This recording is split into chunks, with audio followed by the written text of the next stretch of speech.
নমস্কাৰ সকলোকে স্বাগতম জনাইছো ইউটিউব চেনেলটিলৈ যদি সাবস্ক্ৰাইব কৰা নাই সাবস্ক্ৰাইব কৰি লওক আমাৰ প্ৰিয় শিল্পী সকলোৱে হিয়াৰ আমঠু জুবিন গাৰ্গৰ 50 বছৰীয়া জন্মদিনটো ইতিমধ্যে যোৰহাটত পালন কৰা হৈছে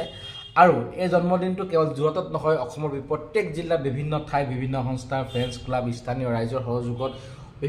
বিভিন্ন কাৰ্যসূচীৰে ইতিমধ্যে জন্মদিনটো পালন কৰা হৈছে 50 বছৰীয়া জন্মদিনটো ঠিক একেদৰে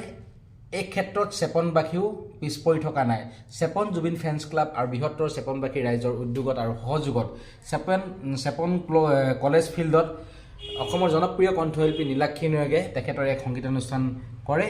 সম্পূৰ্ণ সংগীতানুষ্ঠানটো দেখুৱাব নোৱাৰিম হলেও তাৰ কিছু মুহূৰ্ত বা কিছু 2-4টা ক্লিক আপোনাক দেখুৱাবলৈ চেষ্টা কৰিম কেনেকুৱানো গীত গালে জুবিন গাৰ্গৰ কোনকেইটা গীত নীলাক্ষী নেওগে কণ্ঠদান উক্ত অনুষ্ঠানত পৰিৱেশন কৰিলে কিন্তু তাৰ বাবে আমাৰ হিয়াৰ আমঠু জুবিন গাৰ্গে কেনেদৰেনো যোৰহাটত কেকটো কাটিছিল তাৰ এটা সৰু ক্লিক চাই লওঁ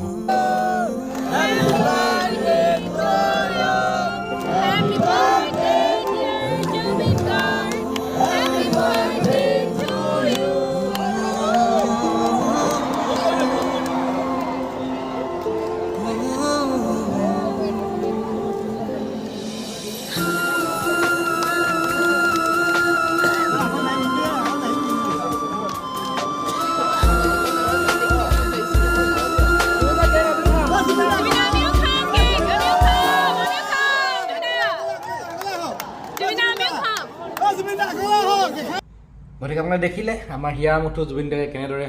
কেক কাটিলে এটা সৰু ক্লিক জাষ্ট যেহেতু মই যোৰহাটতো যাব পৰা নাছিলোঁ আৰু চেপনটো যাব পৰা নাছিলোঁ শাৰীৰিক অসুস্থতাৰ বাবে মোৰ কিছু বন্ধুবৰ্গে মোক ভিডিঅ' পঠাইছে আৰু সেইটোকে মই যাতে সদায় সেউজ মানে সজীৱ হৈ থাকে এই ইউটিউব চেনেলটোৰ কাৰণে তৈয়াৰ কৰিছোঁ এবাৰ যাওঁ বলক চেপনলৈ চেপনৰ লগত জুবিন গাৰ্গৰ এক নিবিড় সম্পৰ্ক যদিও অসমৰ বিভিন্ন স্থানত বিভিন্ন ঠাইত জুবিন গাৰ্গৰ জন্মদিন উদযাপন কৰিছিল কিন্তু চেপন আছিল ইয়াৰ ব্যতিক্ৰম 50টাকৈ কেক কাটি জুবিন গাৰ্গক জনোৱা হৈছিল তেখেতৰ 50তম জন্মদিনৰ শুভেচ্ছা আৰু এই মঞ্চত নীলাক্ষী নেওগে পৰিৱেশন কৰিলে তেখেতৰ গীত